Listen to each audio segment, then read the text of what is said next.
Assalamualaikum warahmatullahi wabarakatuh. Alhamdulillah, pada malam hari ini, hari Jumat, tanggal 19 Februari 2021, kita akan mempelajari mengenai ilmu perundang-undangan. Semoga kita semua dalam keadaan sehat dan selalu berdoa agar pandemi ini segera berakhir, agar perkuliahan di kelas bisa terlaksana dan kita semua bisa melakukan pembelajaran secara tatap muka langsung. Langsung saja pada pokok permasalahan, yaitu kita membahas mengenai ilmu perundang-undangan. Sebelum melangkah lebih jauh, ada baiknya kita mengetahui apa itu arti ilmu perundang-undangan.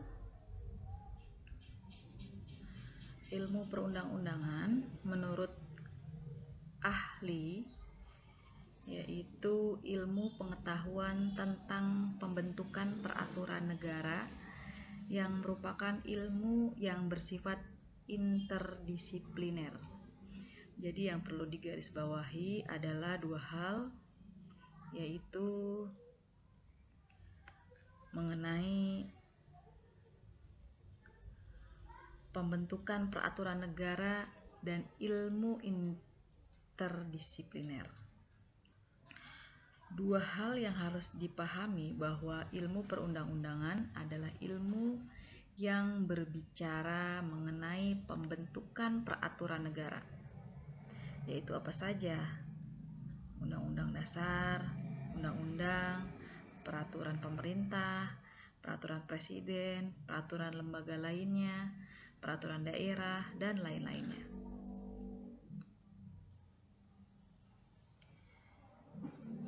Mengapa bersifat indisipliner? Yaitu sangat berkaitan dengan ilmu-ilmu lain yang contohnya berkaitan erat dengan ilmu politik, sosiologi, seperti contoh pembentukan peraturan di suatu daerah sangat berkaitan dengan kondisi sosial dan politik di daerah tersebut. Contohnya seperti negara tersebut sangat kental dengan agama, maka peraturan-peraturan yang dibentuk sangat kental juga dengan nuansa agama.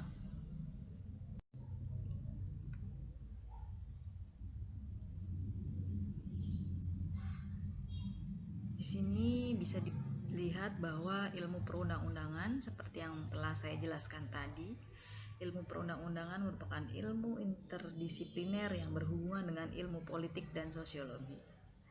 Secara garis besar menjadi dua bagian, yaitu teori perundang-undangan yang berorientasi pada mencari kejelasan dan kejernihan. Yang kedua, ilmu perundang-undangan yang berorientasi pada melakukan perbuatan dalam hal pembentukan yang bersifat normatif. Perundang-undangan juga sebagai cabang ilmu hukum yang mempelajari proses pembuatan peraturan perundang-undangan sebagai hasil proses tersebut. Peraturan perundang-undangan dapat dijelaskan juga merupakan setiap putusan tertulis yang dibuat, ditetapkan, dan dikeluarkan oleh lembaga atau pejabat negara yang mempunyai fungsi legislatif sesuai dengan tata cara yang berlaku. Itu yang dijelaskan oleh para ahli, yaitu Bagirmanan dan Kuntaro Magenar.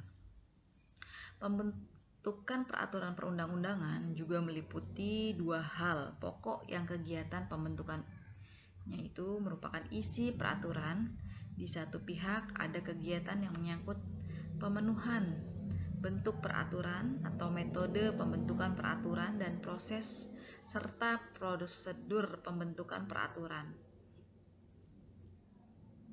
3 unsur peraturan perundang-undangan yaitu meliputi apa saja.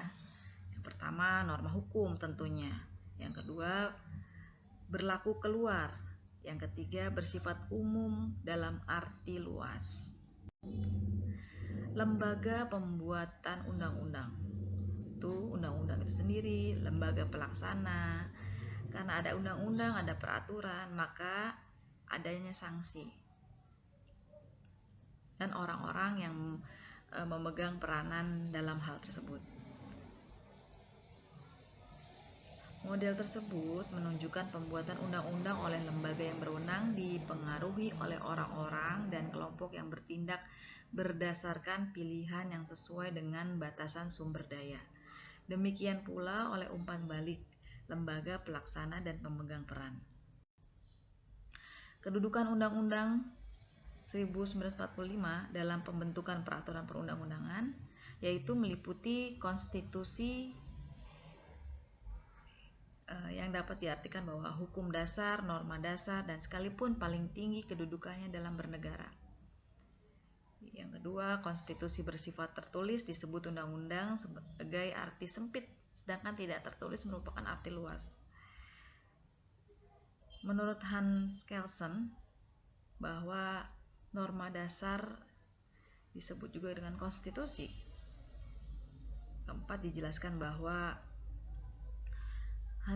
Hans Nawiski, salah satu murid dari Hans Kelsen, menyebutkan bahwa istilah dari norma dasar yang dibedakan dari konstitusi. Nah, kemudian sistem konstitusi Republik Indonesia dibedakan antara pembukaan Undang-Undang Dasar 1945 dengan pasal-pasal Undang-Undang Dasar 1945. Nah, ini bisa dilihat bahwa jenis dan hierarki peraturan perundang-undangan.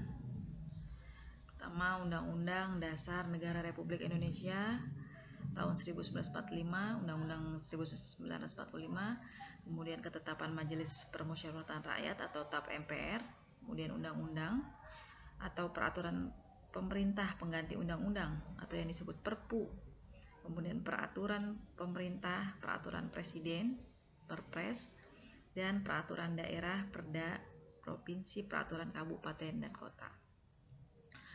Untuk awal dari perkuliahan saya pikir sudah cukup penjelasan yang saya telah utarakan. Untuk lebih lanjutnya akan saya bahas dalam perkuliahan minggu depan.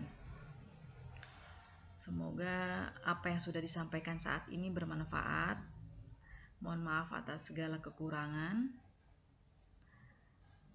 Semoga kita semua sehat selalu, bahagia, rezeki berlimpah. Amin. Terima kasih. Wassalamualaikum warahmatullahi wabarakatuh.